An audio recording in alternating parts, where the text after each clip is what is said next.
Bumstead's bicycles, and it's getting ready to be mountain bike season. So I wanted to show you one of the 2013 Trek mountain bikes. It's 29-inch wheel. It's under the Gary Fisher signature line through Trek. It's full suspension, 29-inch wheels, has a RockShock front fork, so lots of travel, has a lockout, so for climbs you can stiffen up the front end.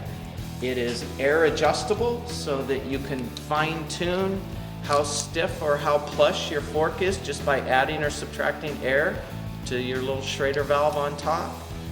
You'll notice here it's a much larger diameter quick release and axle than a traditional front wheel. The advantage here is then the front end is much more stable and stiff because you have a much larger diameter axle. Turn this, you can see on this side how big around the diameter it is, 15 millimeter. Makes a huge difference in handling, especially going down rough terrain, tight switchbacks. The front of the bike will handle considerably better than a fork that has just a traditional 3/8 quick release skewer. Rear suspension is controlled with a Fox float, also air adjustable here, then fine-tuned with damping on the red. You have Fox's new DRCV, so you can adjust just with a flick of your finger how stiff the shock is. This bike has a SRAM Drivetrain, so it's the SRAM X-7, 10-speed in the rear.